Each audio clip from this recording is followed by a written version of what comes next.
Oma, Oma, Jejima. Welcome. Hi. So today we're gonna do a little Shaktified interview with my friend Romy and just hear about his experience here at Vama Ashram and his journey. And yeah, welcome. Thank you. What an honor and pleasure and joy to be here. And thank you to my friend Uma, who's made the music that we're listening to in the background, and her Galactic Sound Journey team.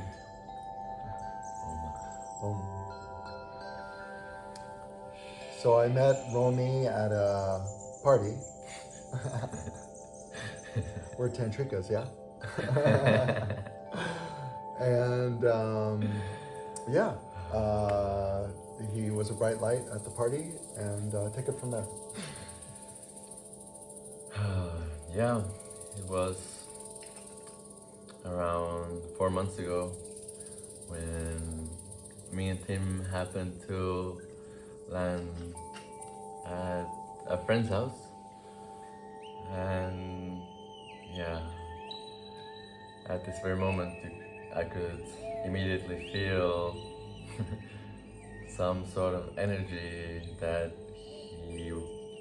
he's carrying around in every moment. But at this very moment I was very curious of who is this person and why are they radiating so brightly? Where has all this loving, full, joyful energy come from?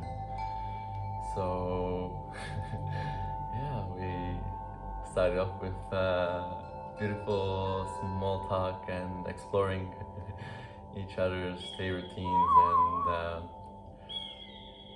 Tim introduced me more and more of his doings and how he is interacting every day with Ma, how he explores the joy and love. So what were you, in this moment of your journey, when we met, what were you looking for in terms of like your spiritual path or health or even in the worldly construct? What were your desires at that point, or your feelings or your motivations? So there has been a deep desire for, first of all, truth, to seek the deepest core of love, definitely. And on the other hand, it was freedom and liberation, to be able to fully express my true being, to be truly free. That was the deep desire that I was carrying around. And at this moment when I met him, I was trying to fulfill or get to this freedom by, you could say, chasing money, separating myself with certain foods, as being a vegan, a plant-based person for over 2 years. So yeah, I was at this very point where I was trying to lift my frequency by conditioning myself around certain actions and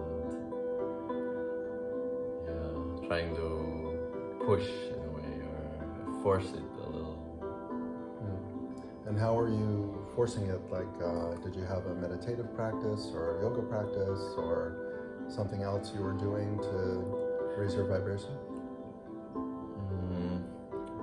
There definitely was a certain structure. You could say I was... Cacao. Cacao for sure. Especially the Peruvian one that comes through Byron Bay. And Jema. But yeah, there was certain structure, you could say, I had learned from the yoga school, my yoga teacher trainings, different structures that helped me to circulate the energy. So it was like very certain practice in the morning that I was doing. Also very, not as structured, but structured with food as well. Very, yeah, on very light food with fruits and veggies, mostly raw food, you could say. And did you, there's so many different workshops and paths and teachers and sharings that happen here in Ubud and other spiritual hotspots. There's so much on offer here. Were you exploring that? Yes, absolutely. I was going around almost everywhere possible, trying to find true joy, true love from every possible corner. And yeah, not only workshops, but also restaurants, cafes, trying to seek the best possible high vibe where I could find it. So going to kirtans, yoga classes, raves. So the spectrum or variety was huge in that sense. And were you finding some of what you were looking for? On a certain level, definitely. But now looking back from a different angle, different perspective, it never fulfilled the true desire.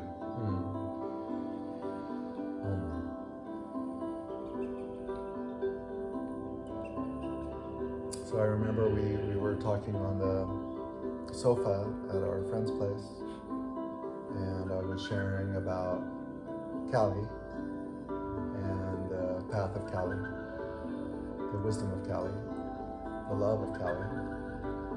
And I remember looking in your eyes and so like receptive and open and interested and present. And I really felt like, wow, that's really rare. In my sharings with people, I'm not proselytizing on the street. You know, I feel into the situation about who and what I'm sharing, and so I'm very aware when I'm sharing, like now, what I'm sharing and how I'm sharing, and we can say like from a more 3D perspective, knowing my audience. And so when Romy and I first shared, I really was joyful at his openness and receptivity and curiosity. And you may think that these are normal human traits, and they are, but they've been really toned down because of the situation, world situation, consciousness situation, yoga, structures, whatever, matrix. So to have someone who's like genuinely interested in asking what you're doing, how you're doing it, why you're doing it, it's already like huge, I say red flag in a good way because Ma always has the red flag. So it was a huge red flag, like, oh, this is someone who's interested in this path of love. And I noticed that when we were sitting later in the party together, that we could easily enter a no-mind state together. So that was also very rare because not many people, especially at Romy's tender age, are able to be in that state with no real formal training or whatever. It seemed like very easy for him. So that's also a beautiful red flag that there's something on this path for you. Jima. So what happened next? What happened next?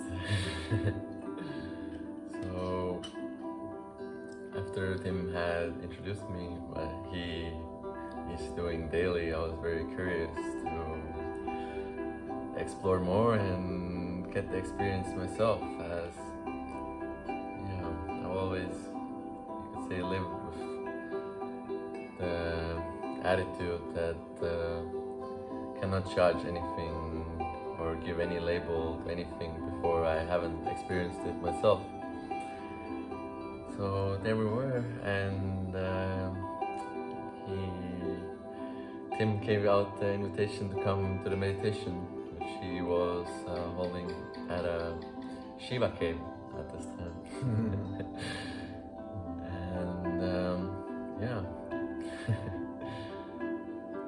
So I offer these meditations sporadically here in Ubud, where we live, and for the last couple of years, and kind of word of mouth and vibrational offerings at the right time, right place, right venue, and we are building a ashram here. So when that's completed, there'll be a more dedicated space to the meditations, which are called Shakti, which means descent of grace, descent of Divine Mother's grace, descent of Kundalini, descent of love, descent of joy. Jema. So yeah, the Shiva cave. The Shiva cave. Already like a couple of days before, I felt a little tingling in my body and intuition knew that there's gonna be some sort of expansion there, which was there was this excitement, curiosity, what's it gonna be about, and went there with a fully open mind, open heart, and really curious to explore. And the very moment I sat down into the meditation, I could feel the immense energy start driving through my body, and more curiosity rose, like, what's this about? Where does this come from? I could feel certain movements, body going into circles, also hearing other people around me chanting, doing different sounds, really started looking at the peace in it, the beauty in it. There was so much happening in one space, so much magic, so much beauty. It was just, Field of love. Field of love. And did you have some relationship to Kundalini prior to this experience? I did, on some levels. I had some experience with Kundalini yoga, which didn't resonate with me at all. Felt very forceful and dense, you could say. But where I could really connect with Kundalini was on a sexual level. I could really tap into on the subtlety and feel energies rising during the penetration. That's where I was able to tap into the Kundalini, not as aware, but on some level. So were you doing that as often as possible then?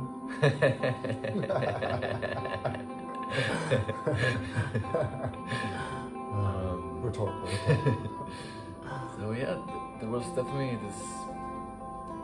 once again this desire to explore, but at this time I was relating or tying it up to Tantra and Tantric practices, more like Tantra connected to only on a sexual level, not what Tantra really is now that I have had more experience and been able to raise the awareness of this magic.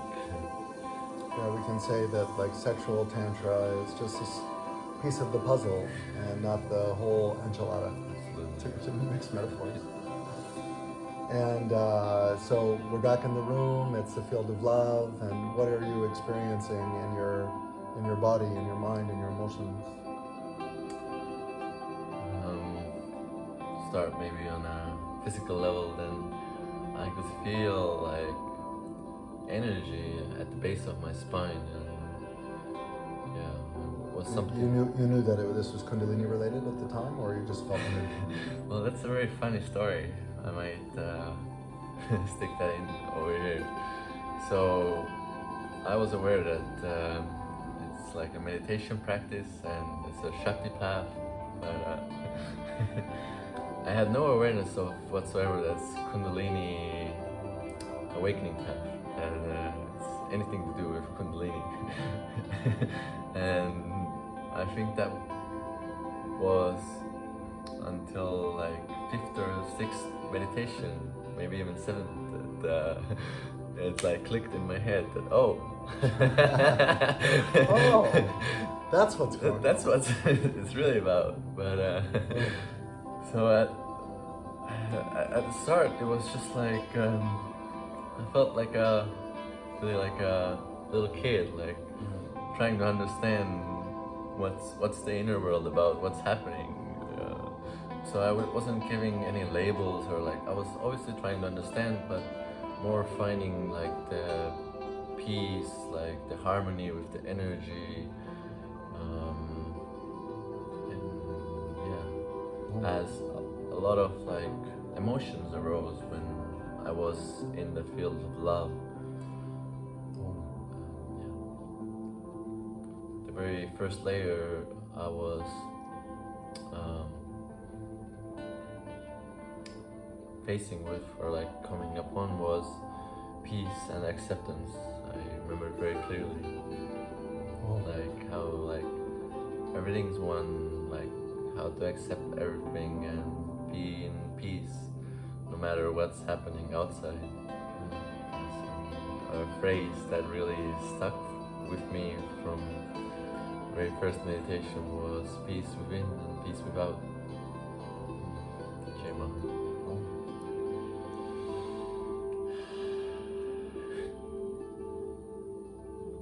And were you feeling like this was a personal experience in the room, or you're also feeling connected to the other people and energies and maybe some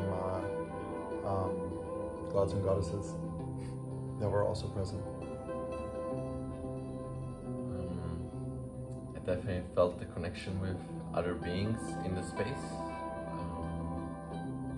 As yeah, we were creating this harmony, this space together, and as energies were manifesting through them, it was also affecting my being. At the very first, I couldn't feel any connection with any gods or goddesses until a certain point where, yeah, I'd say I started loosening up, like really when we were able to reach the point where the mind really dropped and it wasn't trying to analyze the space or give any labels or like. So when you were able to really relax into the space, then more came forward. Yes, correct, absolutely correct. And do you remember your first experience of a deity or a being? I do remember, now that you really mentioned this. So this was back in your previous house when Kali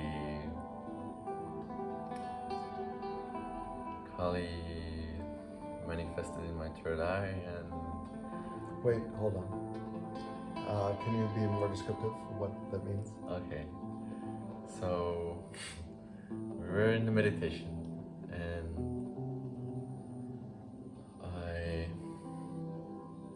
at the very beginning of the meditation already, I got my intuition, or the message that came through was to lay down on my back and fully surrender in the Savasana. And as I was there, I could feel the presence of Ma, presence of Kali as a form of black goddess in the space with You saw her. I saw her, I could feel her as she You had no prior experience with Kali before. no prior experience with Kali before. Never met Kali. Never knew who she was, what she was about, what her intentions, what nothing. Clean sheet. So suddenly there's a black goddess dancing in your third eye. In my third eye, but also I could feel her presence in the space, in the meditation, as like feel her, feel the deity, feel the spirit, like almost you could say physically being there, like almost that I could touch and be with her as she was on me. She was Can you elaborate on that? on me, meaning she made me lay down.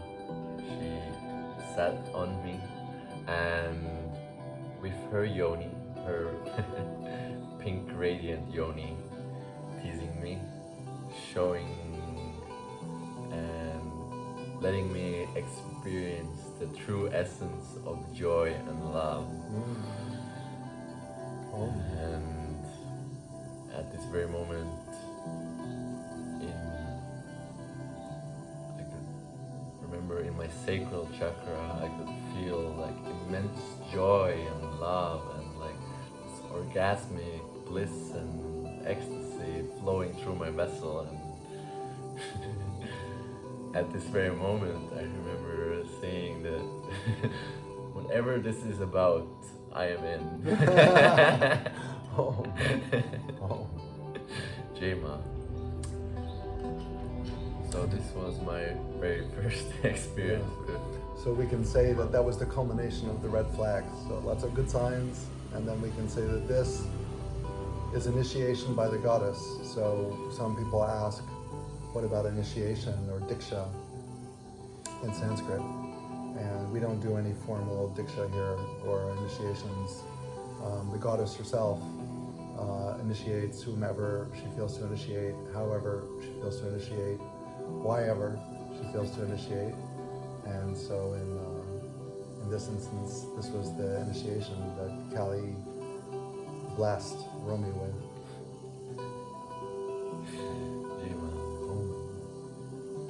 So you wanted to go deeper after that, pun intended. Correct. And so what did that involve? So going deeper for me meant letting go of as much as possible, or as almost everything possible. So what I really was tied to at this very moment was, I'd say, mainly, it's difficult to label, but so Work, money, girls. work, money, girls, and See, it's not so hard. also food and Food. samskaras.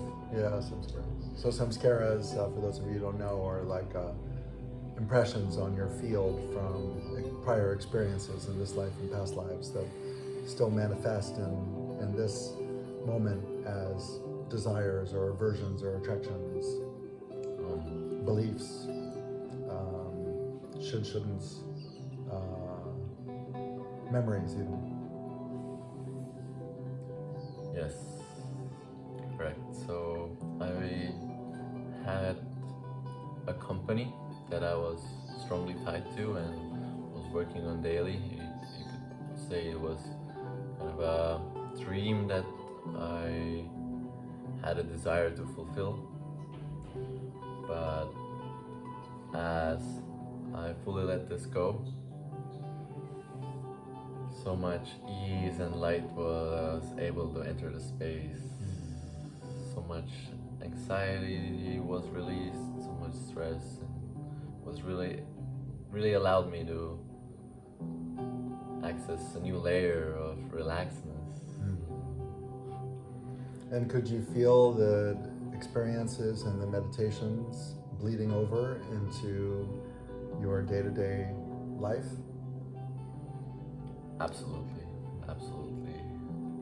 As all, you could say, all the worries dissolve, or like this or that, or like go away, then it enables the like full presence in the meditation, full surrender to Ma's will, Ma's love, and meditation amplified big time, big time. There were also some challenges, no? Your new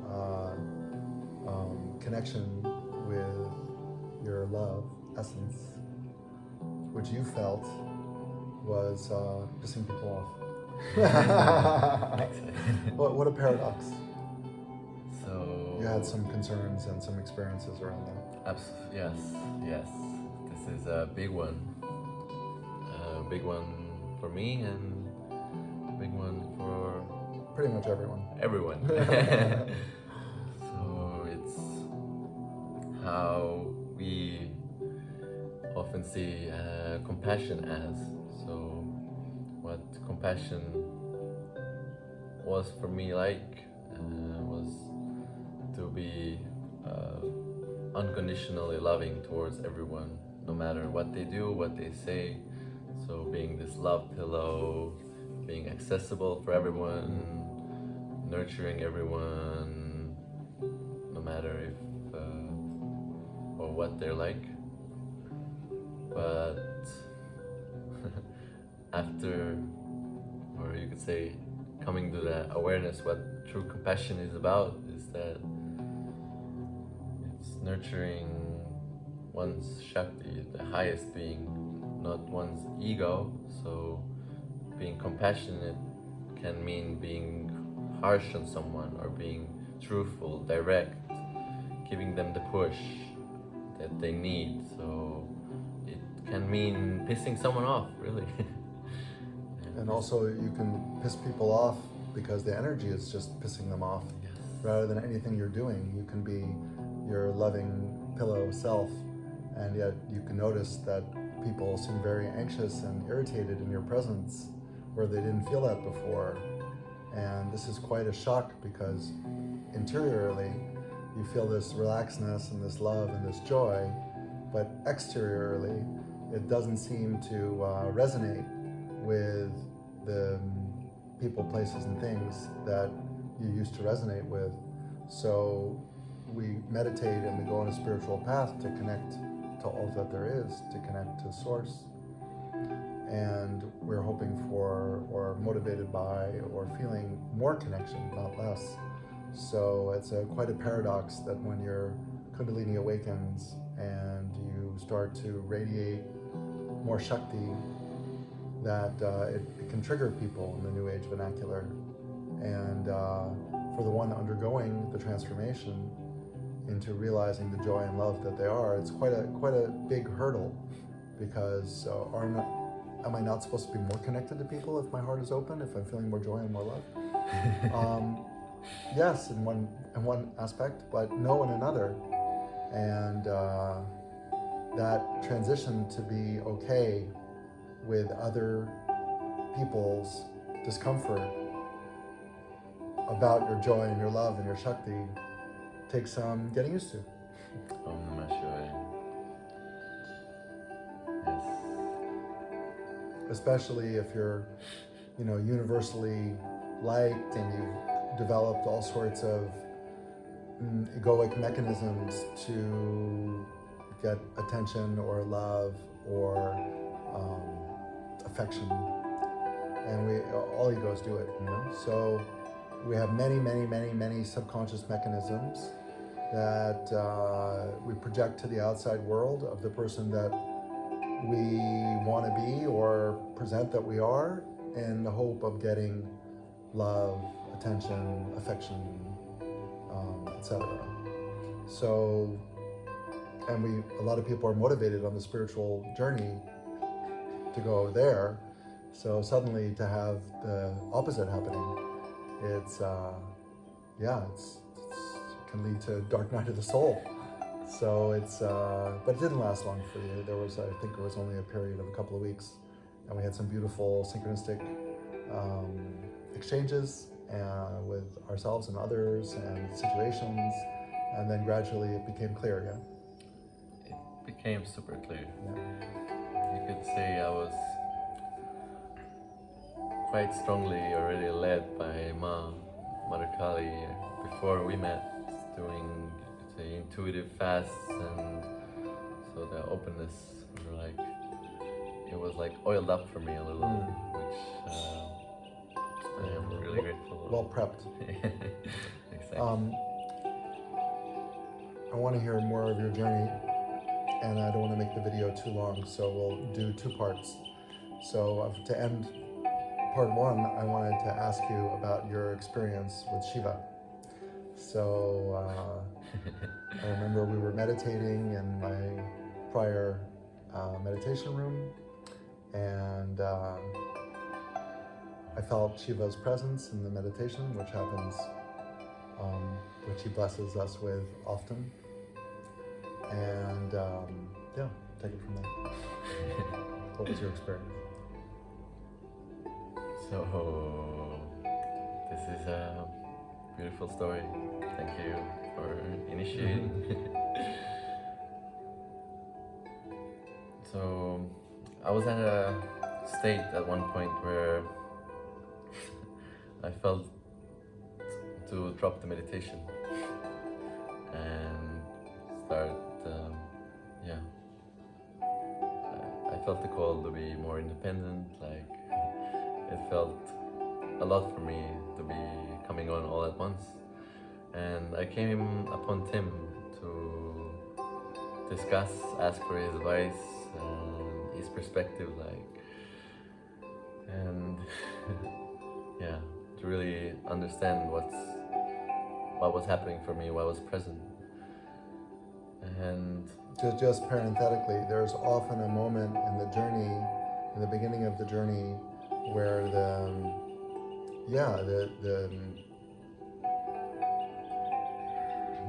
energy, the Shakti, and whatever was existing prior to its awakening,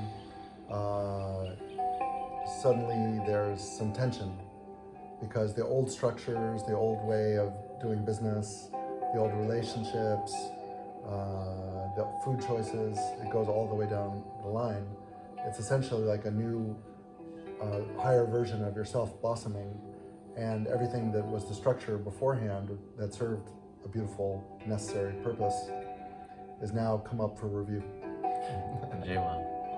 In a new light of awareness, and something doesn't feel quite aligned, and a very sensitive person will start to see, like, oh, this is not making me feel good anymore, or I feel very contracted when I engage in this kind of behavior, or these kind of relationships, I don't feel nurtured, I feel judged or condemned or ignored. Exactly. So there I was, exactly in this situation, sitting in front of Tim and being like, what should I do? And which, by the way, is already amazing, because many people will not be open for clarity in this moment. Yeah, it took me, you could say, a lot of courage to like suppress my ego and go upon someone who has so much more experience on this path and ask for advice. There I was, fully vulnerable. Felt really down at this very moment. And confused, yeah. And telling what I feel like, and vulnerable.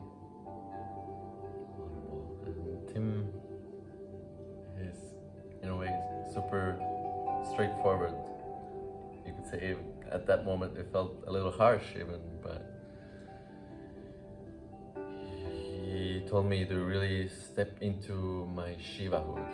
In that very moment, I had no connection with Shiva, no understanding what's Shivahood like, but just to parenthetically, so might be funny for the viewer. So we're a Kali mystery school, we can say, and we're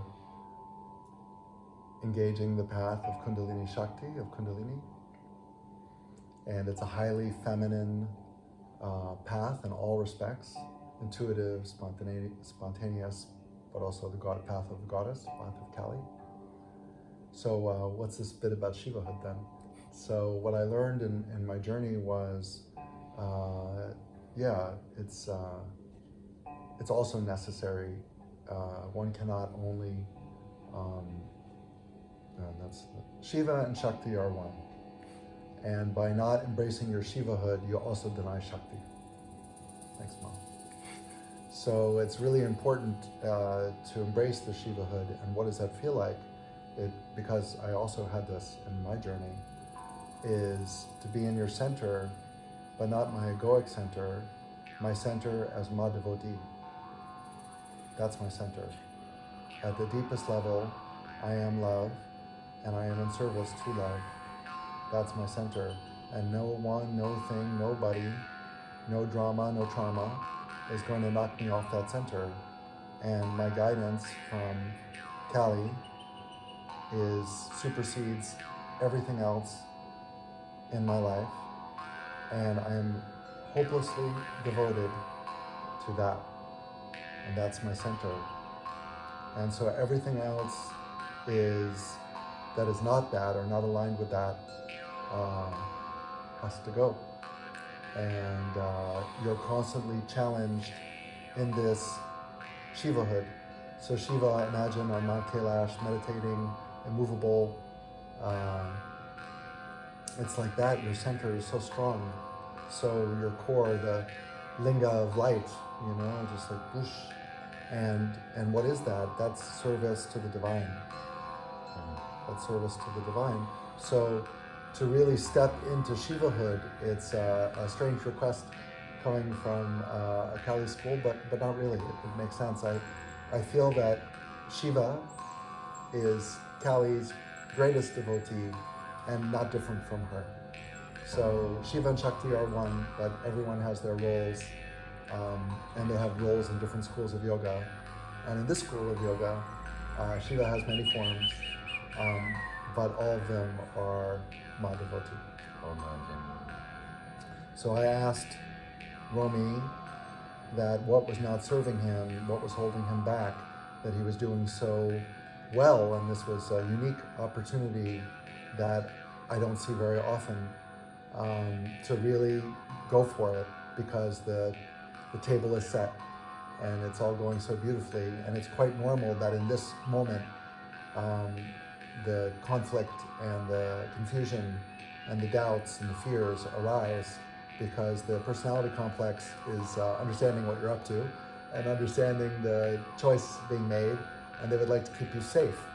And keeping you safe is in what's known, in what's, seemingly keeping you safe in what's known and what's familiar, and what's society and your family and your friends and girlfriends and everything expect of you, or you think they expect of you. So to really, when it all comes up for review in your face, that the relationships, the way you earn your living, everything that you've been engaging with may no longer suit you. Like in the Matrix, they want to take the blue pill. Make it stop. So it was really one of these moments, I call it also Empire Strikes Back, where you have a beautiful opening experience that Romy was having, and then suddenly the personality complex makes a desperate stand to reclaim its authority by saying, what is this? Who is this person? Why are you doing this? You have everything you want and need. You have a great life. why would you want to trust this person? Who is Kali? It all comes up like this because of the Kundalini and the ego are starting their dance. Jema, Oh, thank you. oh. So spot on. Yeah. So then you, what happened next? What happened next was I remember some eye gazing. some eye gazing, a lot of tears. No, but on this, so I'll just pick up parts of the story. The he had a breakthrough, like Romy could step past his fears and his conditioning to embrace his experience. So that takes a lot to leave behind belief, societal constructs, responsibilities, everything, to embrace your experience, which is, other people experience something similar in the meditation, but the meditation is unique to you as well. So to really embrace the light that's shining within you and dropping everything else, which is not that light, takes a lot. But it's also a choiceless choice. You can try to go back and take the blue pill, but it doesn't work out so well usually. So then I remember, so this was like asking Romy to step into his Shivahood in his sadhana. But then some days later, seemed like pretty soon after, we had a meditation where we felt the presence of Shiva very strongly. And then we found ourselves sitting in a pagoda at the top of the road. And maybe you can take it from there, your experience. Yeah, we're sitting in a pagoda and Tim's looking at me into the eyes. We're eye gazing, and there I see the eyes of Shiva looking at me.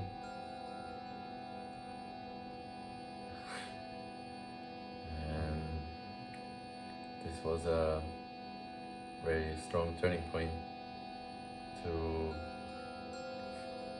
let go of all fear. But it also generated some fear, yeah? It generated some fear of like it's a strong nugget. taking full responsibility for my being, for my health, for really stepping full into my sadhana, to really show up for myself. And by showing up for myself, showing up to Ma, I'm really doing the service for myself and everyone else. And ever since then, Shiva's present. Shiva's energy has been very present, and always I bowed to Shiva, I called to Shiva as I need to go through something, any fear arises. Shiva became your Ishta Devata. Shiva became my Ishta. Om. Jema. So that's a good place to stop for this portion of the interview. And we'll pick up the next time with more about Shiva. A little cliffhanger. Thank you so much for joining us and your attention and your light and your love. And Om Namah Shivaya. Om Namah Shivaya. Jema. Jema. Om.